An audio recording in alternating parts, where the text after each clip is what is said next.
The clock on the wall showed 3 in the morning when Jake Morrison flipped another burger on the hot grill, and the sound filled the empty diner like a small explosion in the quiet night. Steam rose from the meat and mixed with the smell of coffee that had been sitting too long in the pot, but nobody seemed to mind because the coffee was strong and hot.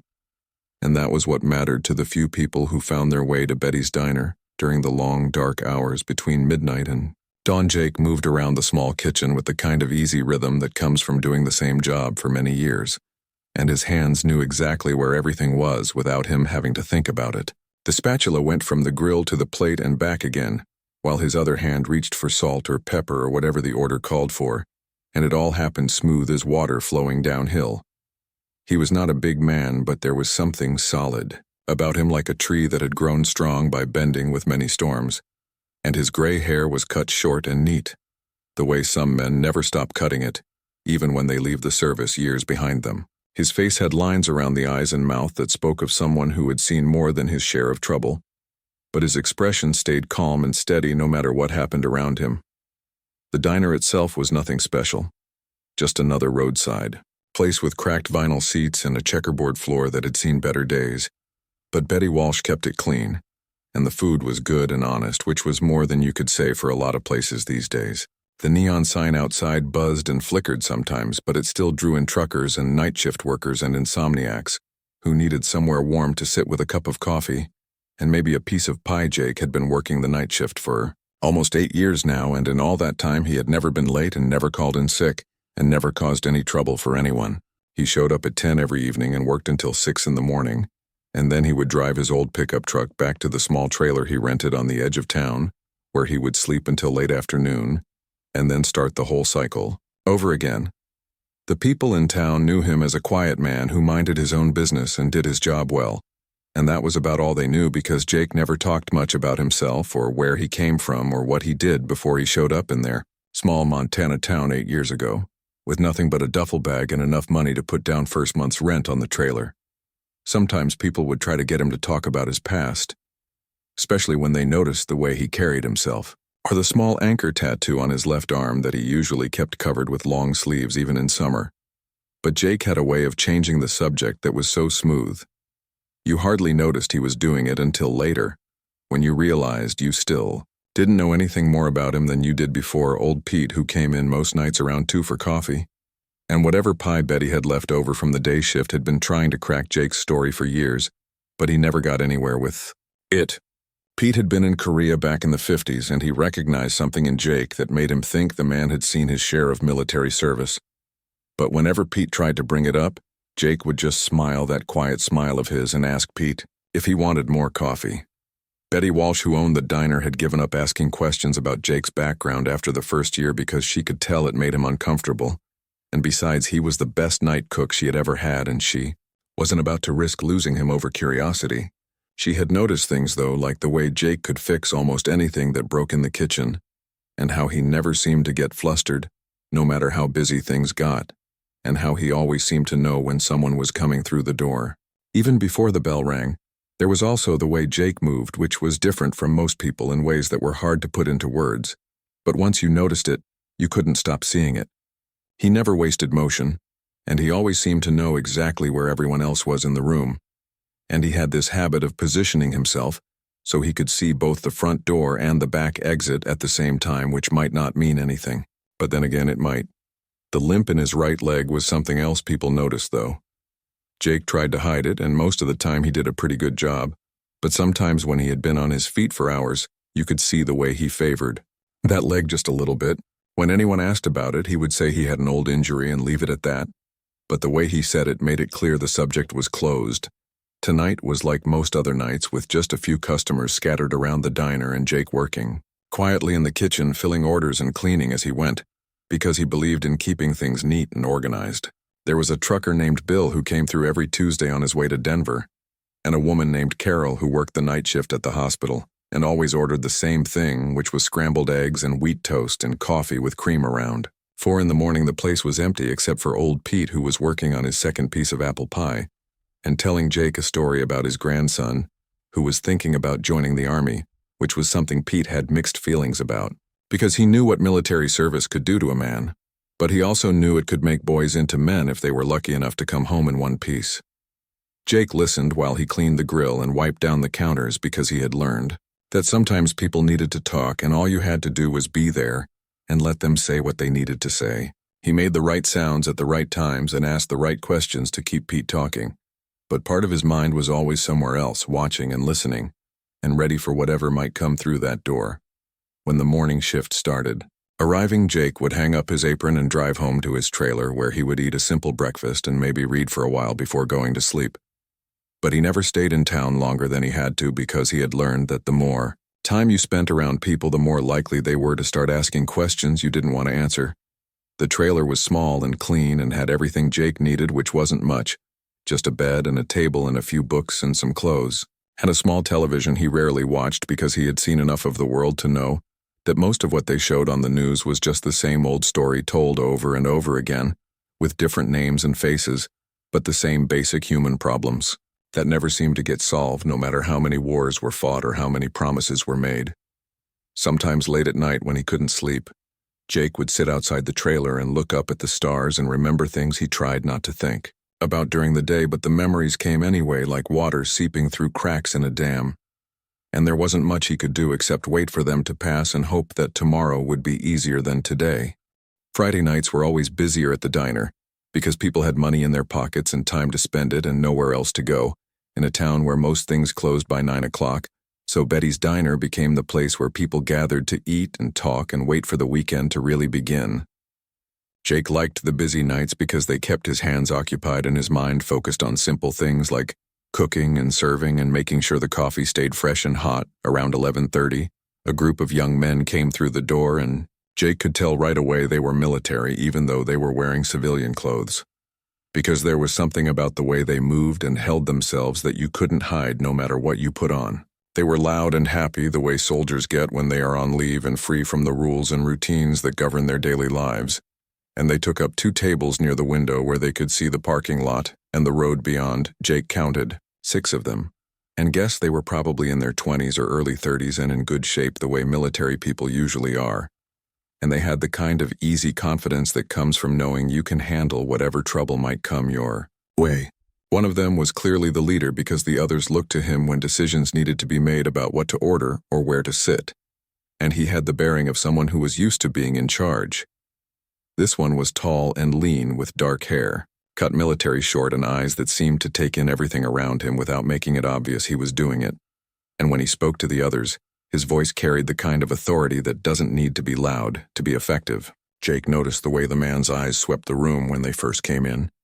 and how he chose the seat that gave him the best view of both entrances and exits, which was exactly what Jake would have done in the same situation. Betty was working the front counter tonight because her regular waitress had called in sick and she wasn't as young as she used to be. So Jake came out of the kitchen more than usual to help with the tables and make sure the customers got what they needed without having to wait too long. When he approached the table where the military group was sitting, he kept his eyes down and his voice quiet, the way he always did when serving customers, but he could feel the leader watching him with more attention than most people paid to a middle-aged cook in a small-town diner. The orders were simple enough: burgers and fries and coffee for most of them, with a couple asking for pie, and one wanting a milkshake, which Jake would have to make by hand because the machine had been broken for 3 weeks, and Betty kept saying she would get it fixed but never seemed to find the time. He wrote everything down carefully and headed back to the kitchen where he could work without feeling those sharp eyes on him. As he cooked,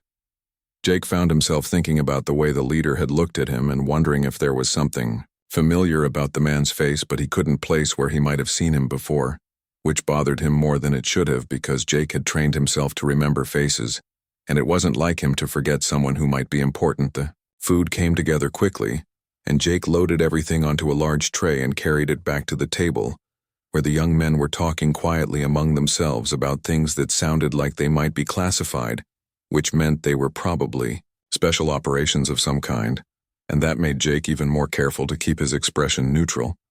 and his movements ordinary as he served their meals. When he set the plate down in front of the leader, their eyes met for just a moment,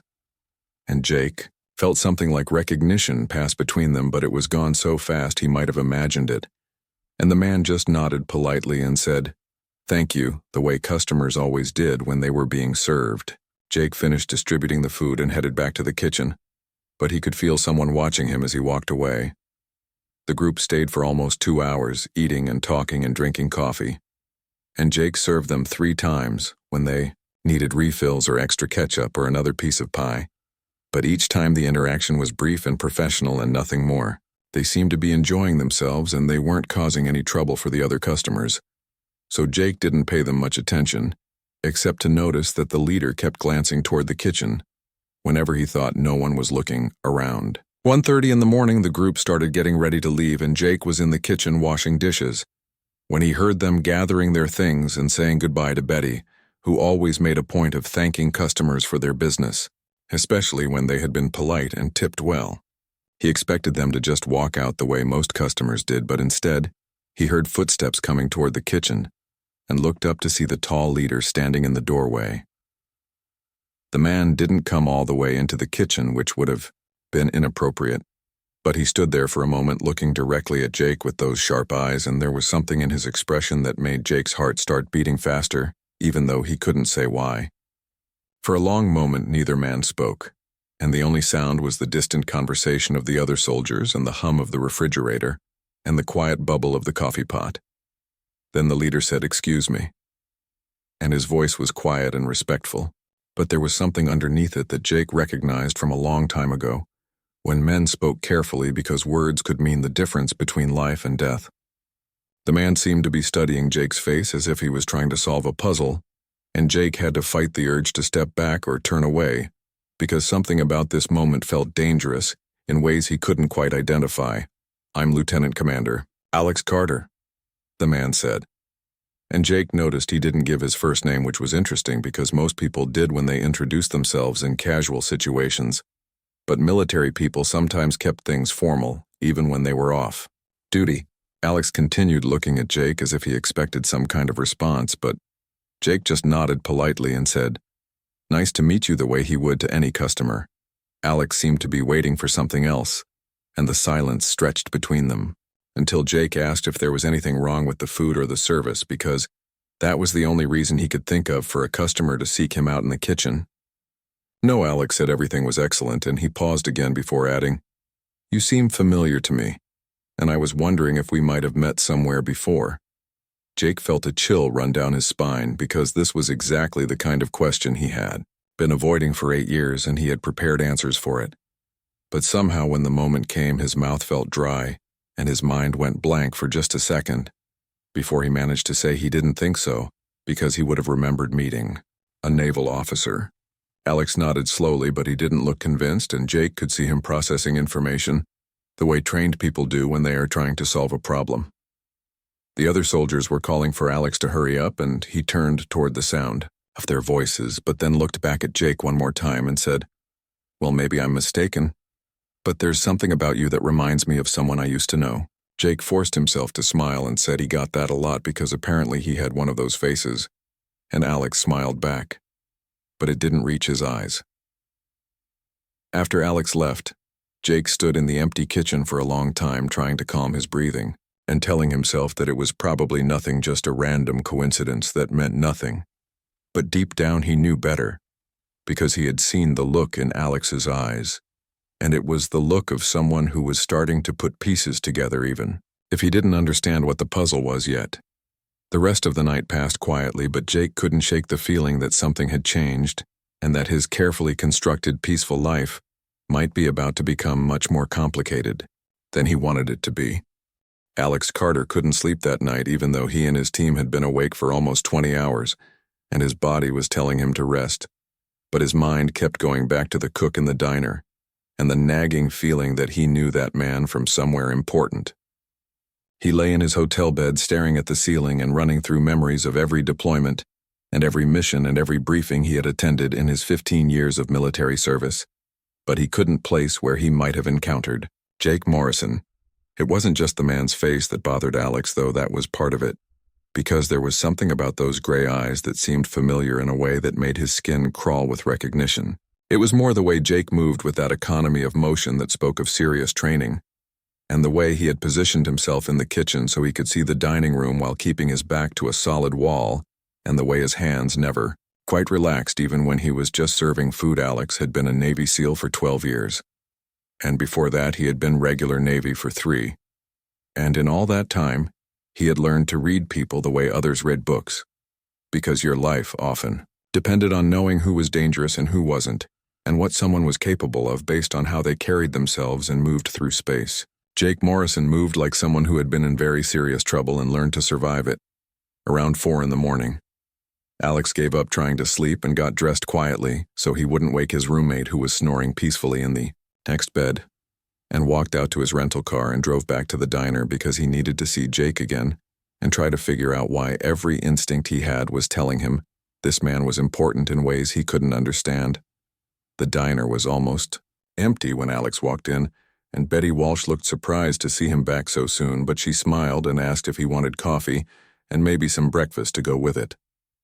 Alex said coffee would be fine and took a seat at the counter where he could see into the kitchen through the serving window and waited for Jake to notice him. Jake was cleaning the grill and didn't look up right away, but Alex could tell he knew someone was watching him because his movements became slightly more careful and deliberate, the way they do when someone is being observed by someone they don't quite trust. When Jake finally did look up and saw Alex sitting at the counter, something flickered across his face so fast that most people would have missed it. But Alex was trained to catch micro-expressions, and what he saw looked like fear for the next hour. Alex sat nursing his coffee and watching Jake work and trying to figure out what it was about this man that kept nagging at him, and finally around 5:30, when the morning rush was still an hour away, Alex got up and walked over to the kitchen window and leaned against the counter in a casual way that didn't seem threatening, but put him close enough to really study Jake's face. Jake looked up from the eggs he was scrambling and asked if Alex needed anything else, and his voice was steady, but Alex could hear the tension underneath it like a wire stretched too tight. Instead of answering right away, Alex found himself studying the way Jake held his shoulders and the small scar on his left hand, and the way he kept glancing toward the back door, as if he was calculating how quickly he could reach it if he needed. To then something clicked in Alex's memory like a piece of a puzzle falling into place, and suddenly he knew why Jake seemed familiar, because he had seen that face before, not in person, but in a grainy photograph in a classified briefing about operations that officially never happened, and legends that were whispered about in quiet corners of military bases around the world. Alex felt his heart start racing as he remembered the stories he had heard from older SEALs about a man they called Ghost, who could appear and disappear like smoke, and who had pulled off rescues that should have been impossible, and who had saved more lives than anyone could count before he vanished from the military without a trace sometime in the early 2000s. A photograph had been old and unclear, and the briefing officer had said the man's real identity was classified at the highest levels. But looking at Jake Morrison now, Alex could see past the gray hair and the lines on his face to the younger man, who had become a legend among people who didn't believe in legends, and he felt like he was looking at a ghost in more ways than one. Alex took a deep breath and leaned closer to the window and lowered his voice so only Jake could hear him, and asked the question that would change everything for both of them. "Are you Ghost?" he said, and the words hung in the air between them like a bomb waiting to explode. Jake went completely still with the spatula halfway to the plate, and for a moment Alex thought he might have been wrong, because the man showed no reaction at all. But then he saw Jake's knuckles go white where he gripped the handle of the spatula and watched the color drain from his face until he looked like he might be sick. The silence stretched between them for what felt like forever, while Jake stared at Alex with eyes that had gone from wary to haunted, and Alex realized he had just spoken a name that this man had probably hoped never to hear again as long as he lived. Around them, the normal sounds of the diner continued, with Betty refilling the coffee pot and old Pete turning the pages of his newspaper. But in the small space between the kitchen window and the counter, the world had suddenly become very quiet and very dangerous. Finally, Jake set down the spatula with hands that weren't quite steady and looked directly at Alex and said in a voice barely above a whisper that no one had called him that name in 15 years, and Alex felt a chill run down his spine because he knew he was right and he was looking at one of the most legendary operators in modern military history. who had been flipping burgers in a small-town diner for almost a decade. Jake asked how Alex knew that name, and there was something in his voice that made Alex very aware of how close he was standing to a man who had probably killed more enemy combatants than Alex had even seen in his entire career. Alex explained about the briefings he had attended, and the stories he had heard and the photograph he had seen, though he didn't mention that most people thought Ghost was either dead or a myth made up by bored intelligence officers. Alex watched Jake's face as he spoke and saw something like pain flicker across those gray eyes and realized that being recognized might be the worst thing that could happen to a man who had spent 8 years building a new life based on anonymity and invisibility. He started to apologize for bringing up what was obviously a difficult subject, but Jake held up one hand to stop him. The morning shift would be arriving soon, and Jake seemed to realize that this conversation couldn't continue in the middle of the kitchen where anyone might overhear it, so he untied his apron and told Betty he was taking his break early and would be back in a few minutes. Alex followed him out the back door into the alley behind the diner, where the morning air was cold and sharp and smelled like snow. Standing in that alley with the sun just starting to show over the mountains, Jake Morrison looked older and more tired than he had inside under the fluorescent lights, and Alex realized that carrying the weight of whatever Ghost had done all those years ago had cost this man more than anyone should have to pay. Jake asked what Alex wanted, and whether he was going to tell anyone else, and Alex could hear the fear in his voice even though he was trying to hide it. Alex said he wasn't sure what he wanted, except to understand how one of the most decorated covert operators in military history had ended up cooking burgers in Montana, and why he had disappeared from the service without any explanation that anyone was willing to talk about. Jake looked at him for a long moment and then said some stories were better left buried, and that Ghost had died a long time ago, and all that was left was Jake Morrison, who just wanted to be left alone. But Alex could see that wasn't really true, because despite the gray hair and the quiet life, Ghost was still there underneath the surface like a wolf pretending to be a sheep. And Alex realized that he had just awakened something that had been sleeping for 15 years, and neither of them knew what would happen next. Alex Carter returned to his hotel room that morning, with his mind racing and his hands shaking slightly, from the encounter in the alley behind the diner, because meeting Jake Morrison had been like discovering that Paul Bunyan was real and working as a lumberjack in Oregon, or finding out that John Henry was still alive and fixing railroad tracks somewhere in the mountains. The stories about Ghost were the kind of legends that older military personnel told younger ones late at night when the mission was over, and the adrenaline was wearing off, and everyone needed to believe that impossible things could still happen. He found his team gathered in the hotel restaurant eating breakfast and looking relaxed the way soldiers do when they have nowhere to be and nothing to do but wait for their leave to end, and Alex sat down at their table and tried to act normal while his brain kept replaying the conversation he had just had with a man who shouldn't exist. His second-in-command, Staff Sergeant Danny Rodriguez, noticed something was wrong right away, because Alex looked like he had seen a ghost which was closer to the truth than Danny could possibly know. Danny asked if everything was okay, and Alex said he was fine, just tired from not sleeping well, but Rodriguez had known Alex for 5 years and could tell when his commanding officer was lying about something important. The other team members continued, eating and talking about their plans for the day, but Rodriguez kept watching Alex with the kind of attention he usually reserved for suspicious-looking buildings in hostile territory. Finally, Alex couldn't stand it anymore, and he leaned forward and lowered his voice and asked if any of them had ever heard stories about an operator called Ghost who worked Black Ops missions in the early 2000s. The table went quiet because everyone had heard those stories, but most of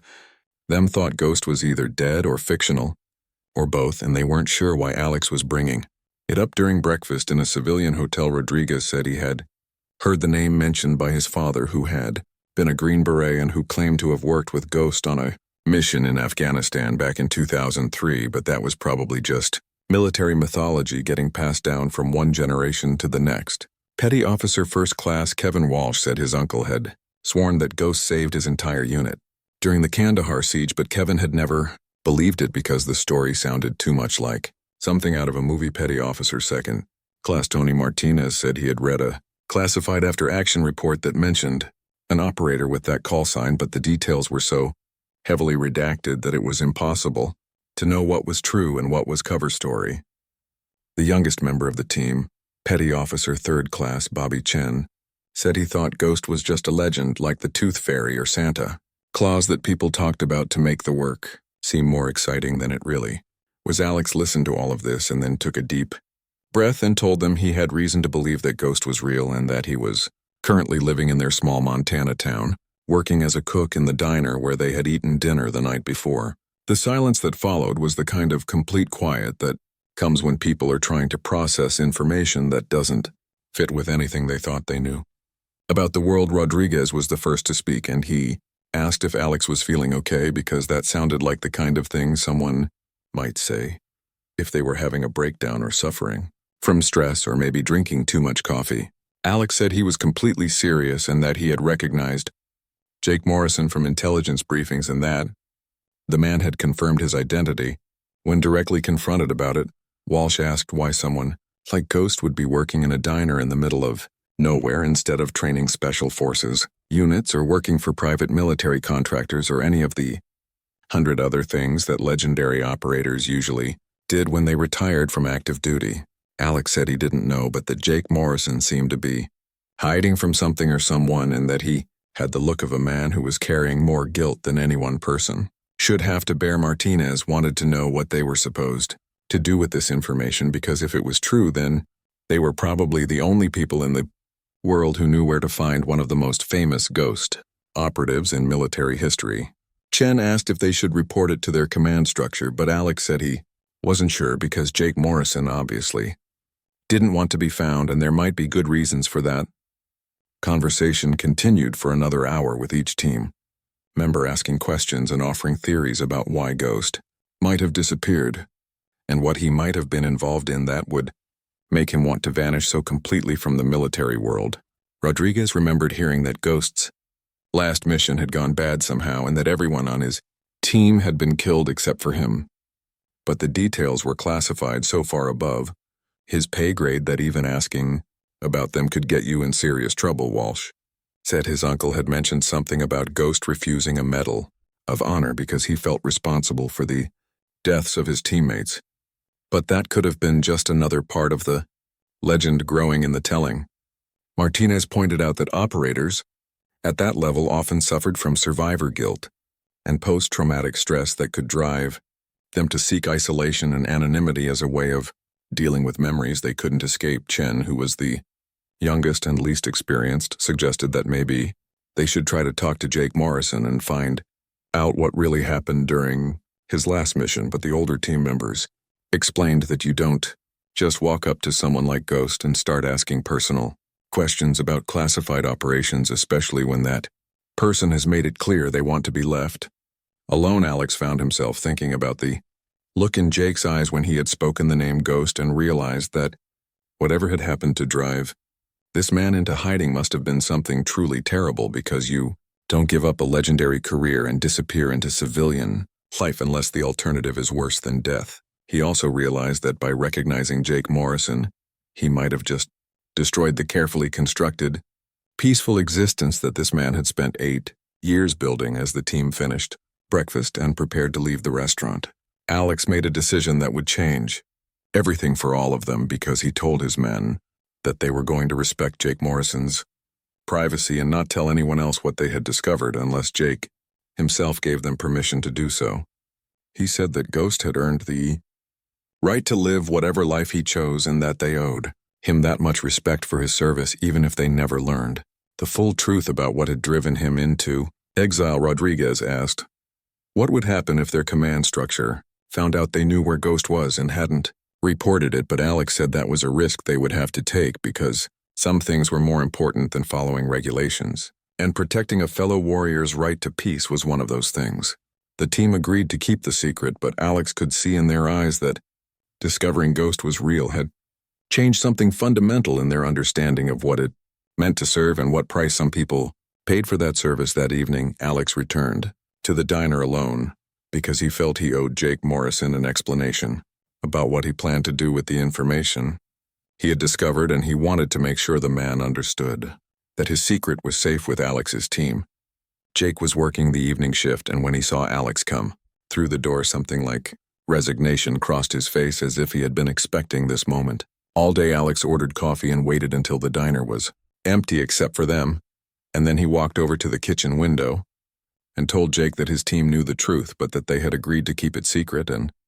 that no one else would learn about Ghost unless Jake wanted them to. Jake looked at him for a long moment and then nodded slowly and said that was more courtesy than he had expected and more than he probably deserved. Word traveled fast in the military community. Despite Alex Carter's best intentions to keep Jake Morrison's identity secret, because soldiers talk to other soldiers and stories have a way of growing legs and walking from base to base until they become something bigger than anyone intended them to be. It started when Danny Rodriguez mentioned the Ghost discovery to his brother, who was stationed at Fort Bragg, and who told his squad leader, who happened to be friends with a Marine who had heard stories about Ghost from his grandfather, who claimed to have served with him in the early days. Within 2 weeks, Jake's quiet life in the small Montana town began to unravel, as military personnel started showing up at Betty's diner, asking casual questions about the night cook and wanting to know if they could meet him and maybe shake his hand. At first, it was just 1 or 2 people who claimed to be passing through on their way to somewhere else, but Jake could tell they had come specifically to see him because of the way they looked at him, and the respectful distance they kept, and the careful way they spoke as if they were in the presence of something sacred. Betty Walsh noticed the change in her customers right away, because suddenly her little diner was attracting people who looked like they could run marathons and bench press small cars, and who ordered their food with the kind of precise language that suggested they were used to giving and taking orders in life or death situations. She asked Jake about it, but he just said he had no idea why so many military people were coming through town lately, and maybe it was just a coincidence. Old Pete, who had been coming to the diner for years and considered himself something of an expert on military matters, started paying closer attention to the new customers and noticed that they all seemed to know something about Jake that he didn't, and it bothered him because Pete prided himself on being able to read people and situations.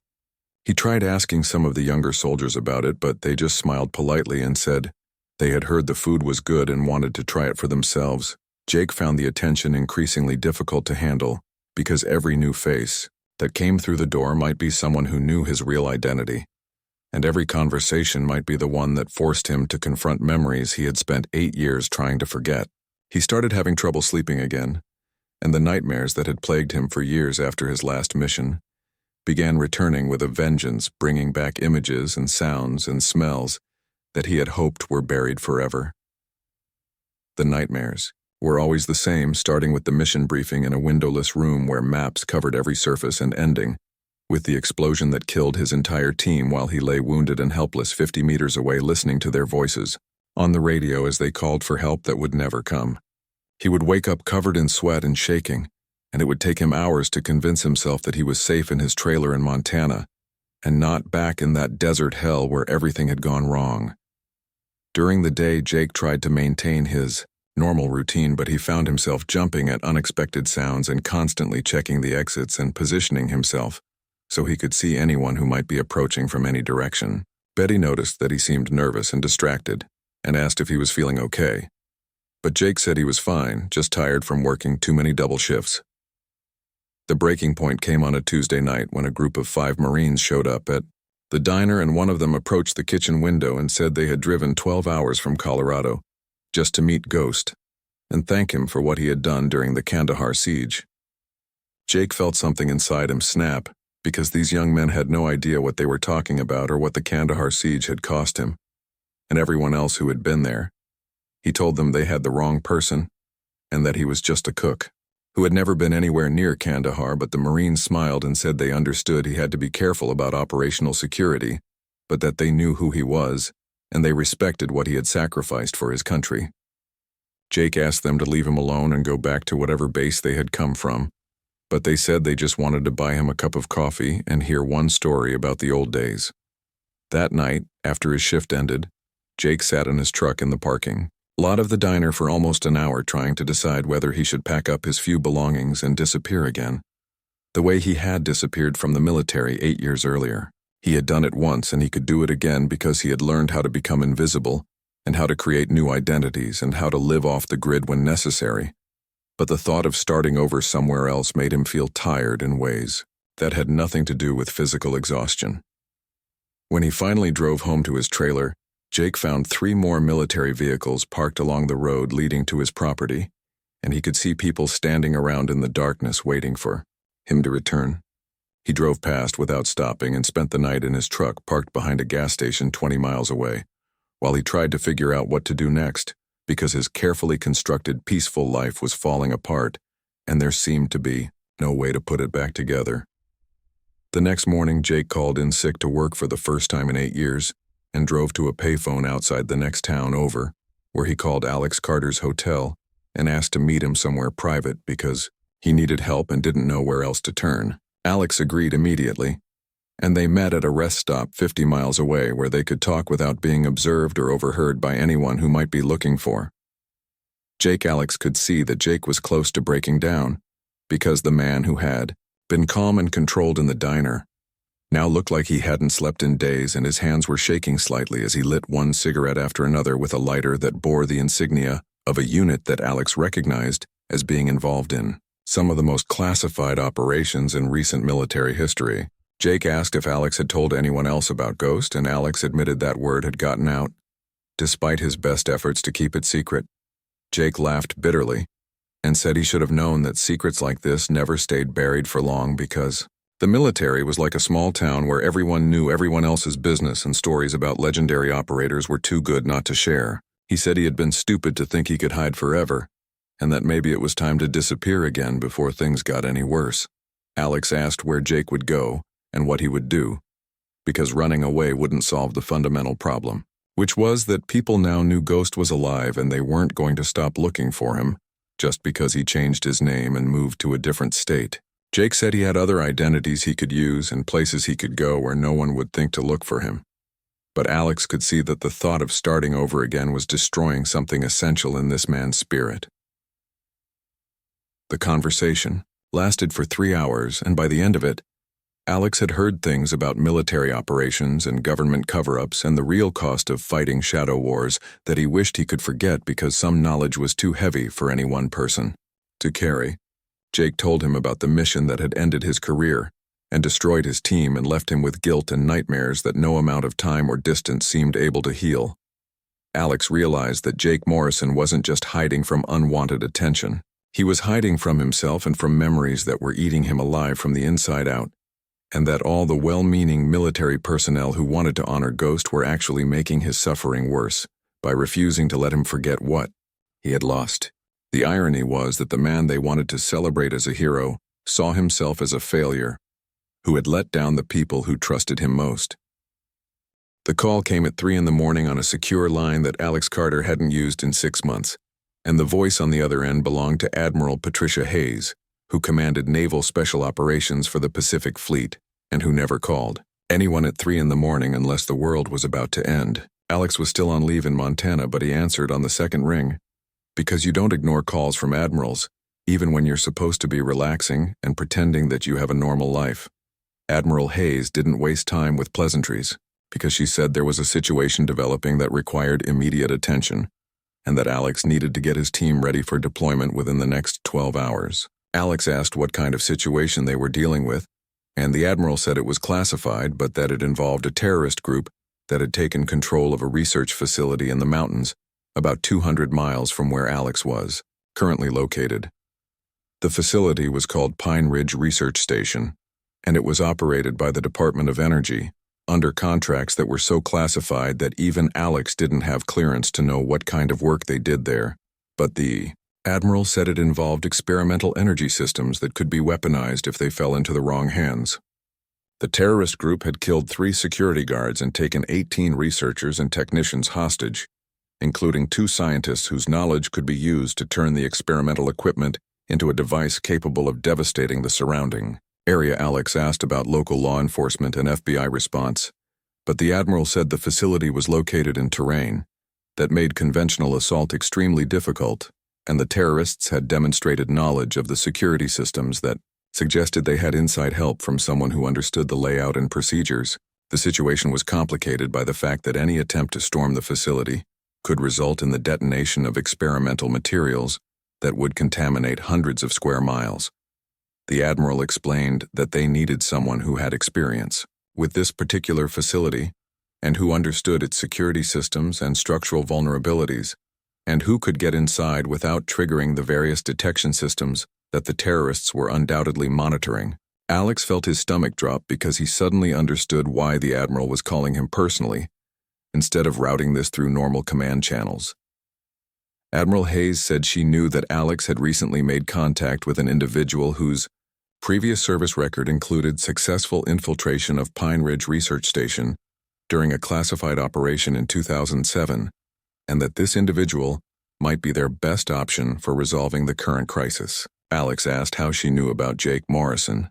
and the Admiral said that certain conversations are monitored even when they take place at rest stops in the middle of nowhere, and that the government had never really lost track of Ghost even though they had allowed him to believe he was invisible. Alex realized that Jake's carefully constructed anonymity had been an illusion, and that someone in the intelligence community had been watching him for years, waiting for a situation exactly like this one, where his unique skills and knowledge might be needed. The Admiral said that Ghost was the only person alive who had successfully penetrated Pine Ridge's security systems, and that the current crisis required someone with his particular expertise and experience. The terrorist group called themselves the Liberation Front, and they claimed to be fighting against government oppression and corporate greed, but their demands suggested they were really interested in acquiring the experimental technology for their own purposes, rather than destroying it. They had given the government 48 hours to meet their demands, which included the release of imprisoned members of their organization and payment of $50 million in cryptocurrency. Admiral Hayes said that normal negotiation tactics weren't working because the group's leaders seemed to understand that time was on their side, and that eventually the government would have to either give in to their demands or risk a catastrophic explosion that would make the area uninhabitable. For decades,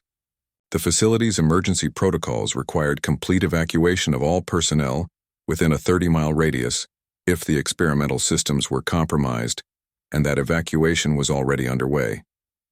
Alex asked if Jake Morrison had been contacted about the situation,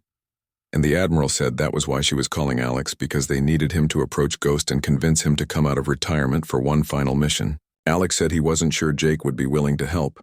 because the man was clearly suffering from post-traumatic stress and seemed to want nothing more than to be left alone to live his quiet life in peace. The Admiral said she understood Jake's situation, but that 18 innocent people were going to die unless someone could get inside Pine Ridge and neutralize the threat, and that Ghost was uniquely qualified to accomplish that mission. She said the government was prepared to offer Jake whatever he needed in terms of support and compensation, and that his service record would be cleared of any negative marks. If he agreed to help, Alex asked what negative marks she was referring to, and there was a long pause before the Admiral said that Jake's last mission had been classified as a failure due to the loss of his entire team, but that subsequent investigation had revealed that the mission parameters had been based on faulty intelligence and that Ghost had actually prevented a much larger catastrophe by completing his objectives, despite impossible odds. The revelation hit Alex like a physical blow because he realized that Jake had been carrying guilt for 15 years over a mission failure that wasn't really his fault,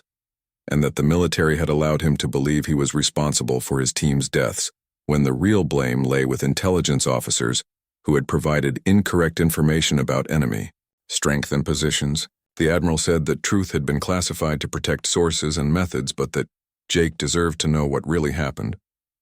Alex said he would try to find Jake and convince him to help, but that he couldn't guarantee anything because the man seemed to be on the edge of a complete breakdown and might not be capable of handling another high-stress mission. The Admiral said she understood, but that they were running out of options and that Pine Ridge's experimental systems would reach critical instability in less than 36 hours if the situation wasn't resolved. The call ended, and Alex sat in his hotel room staring at the phone and trying to process what he had just learned about Jake Morrison's past and the current crisis that might force him back into the world he had spent 8 years trying to escape. Alex realized that he was about to ask a man who was already carrying too much pain to take on even more responsibility, and that the request might be enough to push Jake over the edge into complete psychological collapse. But 18 people were going to die if nothing was done, and hundreds more might be killed or injured if the experimental systems exploded, and Alex knew that Jake Morrison was probably the only person who could prevent that catastrophe. The question was whether Ghost still existed inside the broken man who flipped burgers in a small-town diner, or whether that legendary operator had been destroyed by guilt and trauma and years of self-imposed exile. Alex got dressed and drove through the pre-dawn darkness toward Jake's trailer, knowing that he was about to deliver news that would either save lives or destroy the last remnants of a good man's sanity, and that there was no way to predict which outcome was more likely. Jake Morrison was sitting on the steps of his trailer cleaning a rifle that Alex hadn't known he owned when the Navy SEAL arrived just after sunrise, and something about the way Jake held the weapon and the careful attention he paid to each component told Alex that Ghost was closer to the surface than he had realized.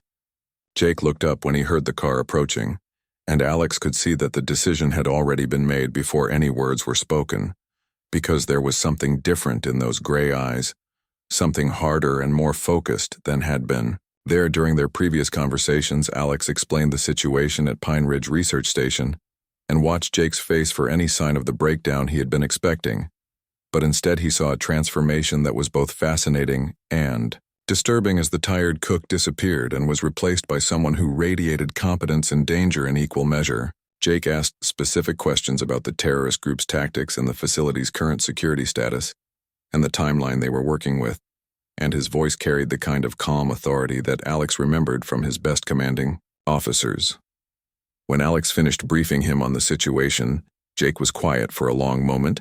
and then he said he would need to see current intelligence reports and facility blueprints and a complete breakdown of the hostage situation before he could determine whether a successful infiltration was possible. Alex said all of that could be arranged, and Jake nodded and said they should leave immediately, because 18 people didn't have time for him to work through his personal issues. The drive to the staging area took 4 hours, and during that time, Jake seemed to shed years of accumulated weariness and self-doubt, as if putting on his old identity like a familiar coat that still fit perfectly, despite the passage of time. He asked Alex about his team's capabilities and experience, and made suggestions about equipment and tactics that demonstrated he hadn't forgotten anything about conducting high-risk operations in hostile territory when they arrived at the temporary command post that had been established in a National Guard armory, 20 miles from Pine Ridge. Jake studied the intelligence reports and facility blueprints with the kind of intense concentration that Alex had seen in surgeons and bomb disposal experts and other people whose work required absolute precision.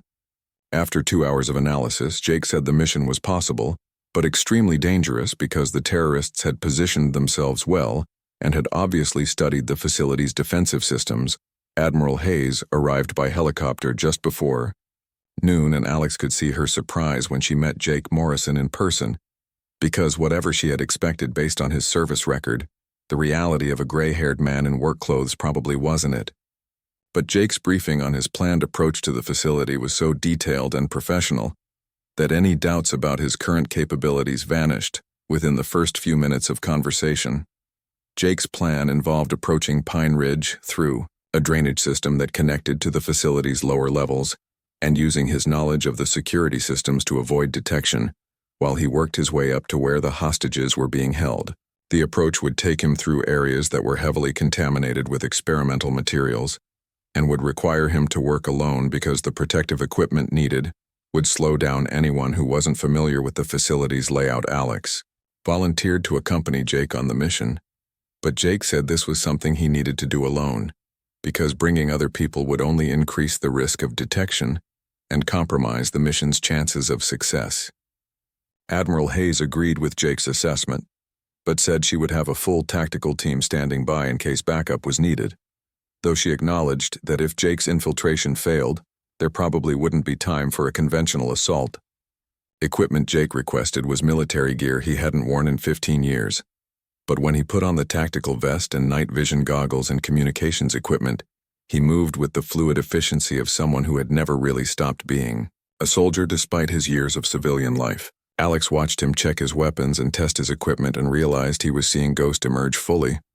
For the first time since that night in the diner, Jake's transformation was complete when he applied camouflage paint to his face and hands, because the tired, middle-aged cook had been replaced by someone who looked capable of walking through walls and disappearing into shadows. Alex understood why stories about Ghost had become legends in the military community, because even standing still, the man radiated a kind of lethal competence that was both impressive and slightly terrifying. The infiltration began at sunset when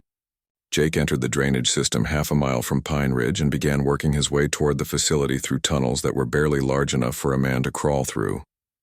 Alex monitored his progress through the communication system and listened to Jake's calm professional reports as he navigated obstacles and bypassed security systems that would have stopped most operators. It took Jake 3 hours to reach the facility's lower levels and another hour to work his way up through maintenance shafts and ventilation systems to the area where the hostages were being held. The terrorists had positioned guards at all the obvious entry points,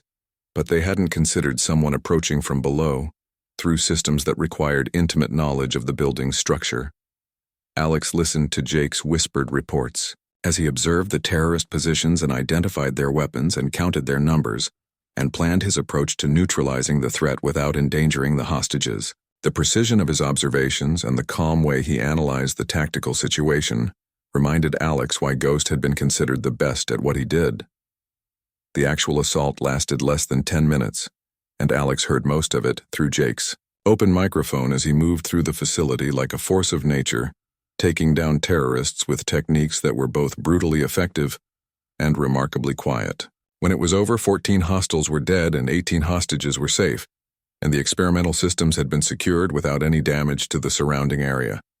Jake's voice came through the radio, tired but satisfied as he reported mission complete and requested extraction for the hostages who were shaken but uninjured. Alex realized he had just witnessed something that would probably become another legend in the military community, and that Ghost's reputation for impossible rescues was based on very real skills that time and civilian life hadn't diminished. When Jake finally emerged from Pine Ridge 6 hours after he had entered the drainage system, he looked exhausted, but more at peace than Alex had seen him since their first meeting in the diner. The successful mission seemed to have lifted some of the weight he had been carrying, and when Admiral Hayes thanked him for his service, Jake accepted her gratitude with quiet dignity instead of the haunted self-doubt that had characterized their earlier conversations. The debriefing took another 4 hours, and during that time Jake answered questions about his tactics and techniques with the same professional competence he had shown during the mission itself. When Admiral Hayes offered him a return to active duty with full rank and benefits restoration, Jake politely declined and said he had done what needed to be done, but that his fighting days were over. Alex drove Jake back to his trailer the next morning, and during the trip they talked about the mission and what it had meant to both of them, to see Ghost in action, and to understand that some legends are based on truth rather than imagination. Jake said the mission had helped him realize that his guilt over his last operation had been based on incomplete information, and that maybe it was time to stop punishing himself for things that weren't really his fault. 3 weeks after the Pine Ridge mission, Jake Morrison returned to his job at Betty's Diner, but something fundamental had changed in the way he carried himself and interacted with the world around him, because the successful rescue had lifted a weight from his shoulders that he had been carrying for 15 years. The nightmares that had plagued him for so long became less frequent, and when they did come, they were manageable, instead of the devastating experiences that had once left him shaking and afraid to close his eyes again. Betty Walsh noticed the change immediately, because Jake seemed more relaxed and willing to engage in conversation with customers instead of maintaining the careful distance that had characterized his interactions for 8 years. He still worked the night shift and still kept to himself most of the time, but there was something lighter in his expression, and his movements had lost the tension that had always suggested he was ready to fight or flee at a moment's notice. The military personnel who had been seeking him out still came to the diner, but now Jake was willing to acknowledge their presence with polite nods and occasional brief conversations about general topics instead of the rigid avoidance he had practiced before. He never discussed his service record or specific operations, but he was no longer afraid that every interaction might expose secrets he couldn't afford to have revealed. Old Pete was one of the first to notice that Jake was wearing something new. On his civilian clothes, because pinned to his work shirt, was a small handmade medal that looked like it had been crafted by a child's hands from colored paper and glue and ribbon. When Pete asked about it, Jake smiled and said it had been given to him by someone who thought he was a hero, and that it meant more to him than any official decoration ever could. The medal had come from Sarah Chen, who was 8 years old and whose mother, Dr. Lisa Chen, had been one of the hostages at Pine Ridge Research Station, and who had made the medal after her mother told her about the quiet man who had saved everyone without asking for anything in return. Dr. Chen had brought her daughter to the diner one evening to meet Jake and thank him personally, and Sarah had presented him with the medal she had made at school, along with a drawing of a superhero who looked remarkably like Jake. Jake had been overwhelmed by the child's simple gesture of gratitude and had promised to wear the medal with pride,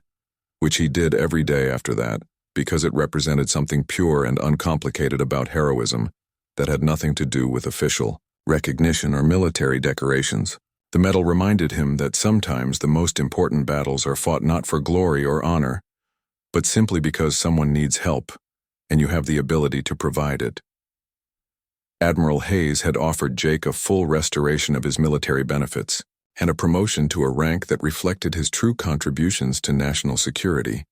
but he had politely declined because he had found something at the diner that was more valuable than any amount of money or official recognition. He liked the simple rhythm of cooking and serving and being part of a small community, where people knew him as Jake Morrison, rather than as Ghost Alex Carter, visited the diner regularly during his remaining leave time, and eventually their conversations moved beyond military matters to include discussions about books and movies and the small daily experiences that make up a normal life. Jake seemed genuinely interested in Alex's perspective on current military operations and training methods, and Alex realized that despite his retirement, Jake's tactical mind was as sharp as ever. The relationship that developed between them was something like friendship, though it was built on a foundation of shared understanding about the costs and benefits of military service that most civilians couldn't comprehend. Alex represented a connection to Jake's past that was positive rather than painful, and their conversations helped both men process their experiences in ways that solo reflection never could. When Alex's leave ended and he returned to active duty, he promised to stay in touch and to visit whenever his assignments brought him to the area. Jake said he would enjoy that, because Alex had given him something he hadn't realized he was missing, which was the opportunity to mentor a younger operator and share knowledge that might help someone else avoid the mistakes he had made.